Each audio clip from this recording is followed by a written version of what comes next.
what's up guys? Welcome back to our prep series, and it's come to an end. So this is now the Chicago Pro prep is over. I went out to the show. Y'all have probably seen the result by now, so this is going to be my recap of it, giving you my thoughts, how I felt about it, things that I want to change, and what my plans are moving forward. So first off, thank y'all for the support going through the show. Had lots of people reaching out to me, congratulating me, and the result was great. I'm very happy with what went down in Chicago. That was my best placing as a pro, and you have to consider placing might not mean as much depending on the lineup, because every show we go to, sometimes there's easier lineups, sometimes there's harder lineups. So your placing might change. There's been some lighter lineups in some 212 shows, and maybe you get a second place, and you go to a harder show and get fifth place. And so you can't really say like, placing is necessarily always an improvement. I feel like in my case though, Chicago was a great lineup. They had two guys that have been in Olympia before. The guys that placed in front of me, they look great. So I think it was a good depth of competition, but also quality competitors. So being third in that mix, I'm really happy with. And also, I brought an improved physique, and I think that's what's important as a competitor, because if you get so tied up on just one outcome of one show, it can get so disappointing. You have to realize that you're in a journey in this bodybuilding process, and there's going to be other shows, and as long as you're making improvements or learning from those failures, that's bodybuilding. So I improved myself in the aesthetics that I brought in my presentation. So I brought something to stage that I'm really proud of, and I learned so much from this prep too. And just like y'all following along the information that I give y'all, I'm always learning things about myself as well. So all in all, it was super successful, and I was really happy with it. I talked to the judges, and so there's things that I can improve on, and so that is what I consider when moving forward, what I should do. My plan was always to do Chicago and then do the Tampa Pro, which I'm going to do the Tampa Pro. So this is the next little series we're doing. Currently I am 2 weeks out, so it's a pretty close together. And the reason I'm doing it is because when speaking with the judges, they wanted me to be a little bit harder, and it probably came more so down to nailing my peak a little bit better, because in pre-judging I was kind of flat. Also, I was having this really issue with my tan not my tan, but my posing oil was just drying up on me so fast. I had no opportunity to have someone oil me between rounds. Just not possible with how fast we go. And so when I go on stage, I don't have much oil on. You don't have that sheen, but also I needed to have fed myself more, and probably a little bit more water, and brought my weight up a little higher to be fuller, because by finals I started to fill out and was fuller, and then you started to see more of that muscle separation and detail coming through. And the judges told me in finals my placing improved because I did look fuller, which in turn made me look harder. So it comes down to nailing the peak a little more, and that's the feedback I got. So I think I have some more body fat I can pull off, and then also nailing the peak a little bit more. And I work with Andrew Vu, and so it's just with us nailing that moment just right. And it's such a challenge, because you have just this little window, this 10 minutes when you're going to get on stage, that you have to look perfect, and that look can come and go very, very quickly. And for me, having to make weight, so I was like 211 the morning of weigh-ins. So I don't get to eat a lot of food and water that day, and then trying to add food back in and add water back in, it's a real challenge to get a full look after that. So there's lots of things that we're going to do moving forward. For one, to get harder? Well, we were losing more body fat, so my weight's going to come down more. This morning I was 209.8, which is a new low for me on prep. I'm definitely getting harder. If I can get around 206, 207 in the morning, that will make it a lot easier for me to make weight. I can just eat and drink normal, and we won't have so much variability when peaking. So that's one area we're going to improve on. Also, the peak itself, I think we need to be a little bit more aggressive with feeding me. I think it can go higher in food, but also a little bit higher in water too. So that weight was kind of just staying the same as we were loading food. I think we're getting a little bit more aggressive with it is what is needed, and then we can nail that part. The other improvements are stuff to work in the future. So still improving my shoulder and back development. They said my legs were huge. So with working within a weight class, well, I know I can scale back on my leg training a little bit, which saves me longevity-wise for hips, spine, knees, and I can apply more of that training effort into upper body. But that's something to focus on for the future. Anyway, that's where I'm at now. So my current plan after Chicago, which my wife and I had a great time in Chicago, but that kind of sped me up, having like a few days of free eating, eating some good pizza, and now I can go back to a diet I was running before and have it be very, very productive again.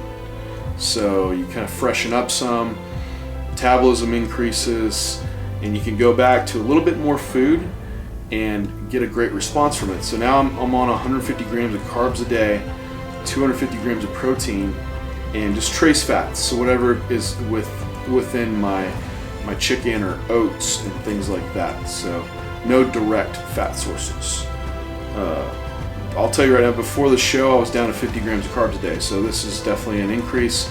But my weight I'm changing very, very drastically with this. So this is good. Hunger's manageable. Cardio, I'm still just walking around the neighborhood. So I'm doing about 5 miles of walking per day. In my training split, I am backing down on legs a little bit because they hold well, and I want to put that effort into training back. So I have a true leg day once a week, and I'm going to take y'all through that today. I train back 3 days a week, and one of those back days has some extra hamstring work on it. And then I'm doing 2 push days, and I'll have 1 off day. So that's my full plan layout. Y'all can check it out below. I have it all posted. But going into this leg session for the day, I programmed it to where, so I will have some like compound quad movements, and those are going to take a lot of my effort, and then my hamstring glute work will be more isolation based. I don't want a day full of compounds for everything. It's just the fatigue level is so high it would ruin the rest of my workouts for the days following. So I'm splitting this up. So I have compound moves for quads on one leg day. My other back day will have some type of hip hinge, rack pull, RDL, and like a glute bridge on that day. So I'll have 2 compound moves later in the week for posterior chain. Today will be 2 compound moves for quads.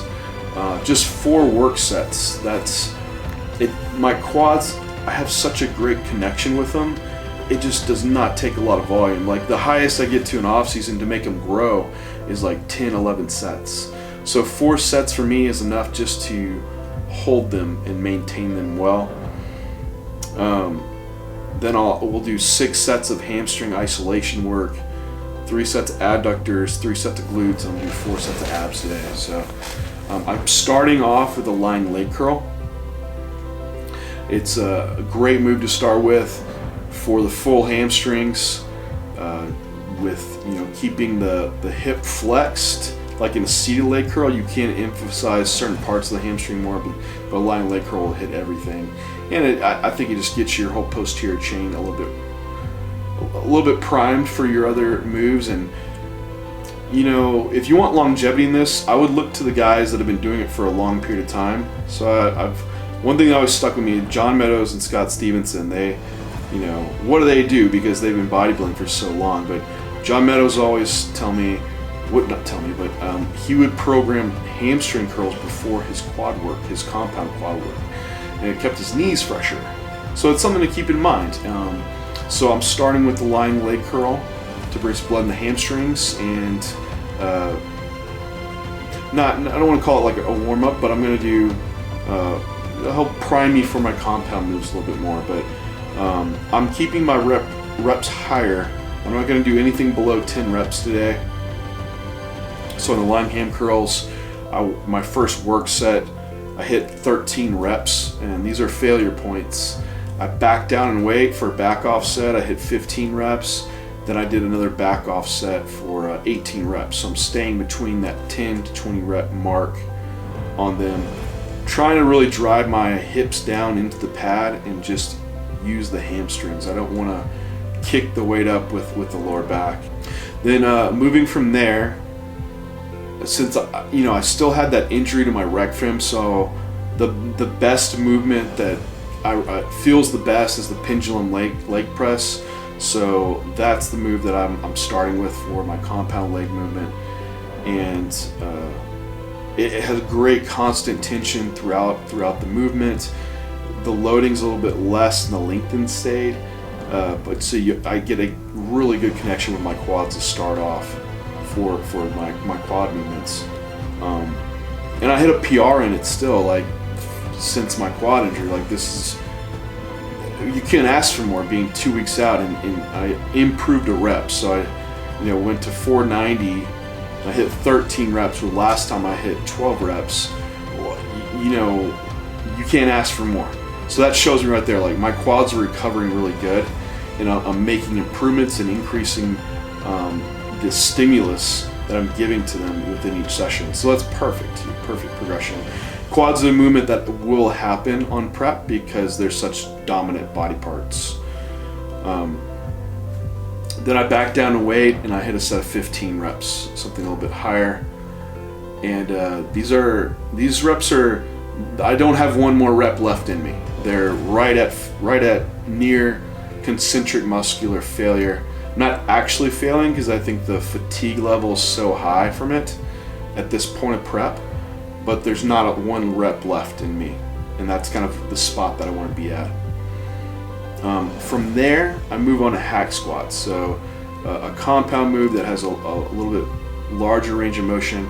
I'm still using a band just to take some load off the lengthened phase of the quad, just to protect that rec fem a little bit more. I think a band is a great way to train through an injury if you need to deload on the lengthened part of the movement. And I still am progressed on this, and this isn't an all-time best for me, but the lift is progressing. So last time I went to 3 plates and a quarter. This time I went to 4 plates, and I hit 12 reps, and I backed down a weight. I hit 14 reps. The connection was awesome with quads, and they were smoked. After 4 sets, the fatigue in my quads it's all there. I don't need any more. More would just drive my legs into the ground. It would make cardio brutal the next few days. It would make me retain water. There's just a point when you want to stimulate and not annihilate. That's important on your prep. So that was my quad movement. So today it will have a glute isolation move. So I do a reverse hyper extension. Just do 3 straight sets, and I start with around 15 reps, and I just let the reps drop. I keep the weight the same. So by that 3rd set, I'm hitting 7-8 reps, but starting was around the 15 rep mark. It does a great job at loading the shortened phase of the glute, so you can get a really good connection with it. I think it's great if you have trouble connecting with your glutes, especially in your posing. And then, like I said, on my back day, I'll do a glute bridge, so more of a compound move for it. Then my last exercise combination for legs I did was a seated leg curl, and I superset it with adduction machine. And so I'm hitting all parts of the leg. My adductors really take over in their strong body parts, but I do like hitting a little bit of isolation work on them, and I feel like it will complete the full leg look. Also, your Adductors will play a little bit when you are training hamstrings, so it's a nice combination to do. Get a really good pump and fullness from it. And that's kind of, this is more metabolic stress set by at this point. Seated leg curl, like I was mentioning earlier in the video, when you bend at the hip and you're also doing knee flexion, so a seated leg curl, it takes out the bicep femoris. So that's like the outer hamstring muscle, and you hit more, you apply more focus onto the semitendinosus and the semimembranosus of the hamstring, so the more of the middle portion of the hamstring. So just you're trying to pick some different movements and emphasize different areas of the hamstring. So I superset those. I do 3 sets each. Reps stay up higher, trying around the 15 rep mark on those, going back and forth and just hitting failure. And then for my last moves, I have ab training on my leg day, which right now I just do 4 work sets. So I superset hanging leg raises with a kneeling rope crunch. I think you can definitely emphasize the lower fibers and upper fibers of the abs. So I combine those together and just hit 4 sets of failure on those, and that's plenty of ab stimulation for the day. So that finished off the session. I feel like if I'm this far out and not getting injured, that's a successful session. The stimulus was good, strength was where it needed to be. Overall, just happy with how everything went. So we'll keep updating you. I might just have one more video before I go to Tampa, and we'll kind of see the final look of how I what body fat I can bring down, what my weight can really come down to. And again, guys, thank you so much for tuning into this and listening to me just jab away, blab away about my prep. And if you have questions or anything, please leave them below. I can answer them on the next video for you guys. And thanks again. Talk to you soon.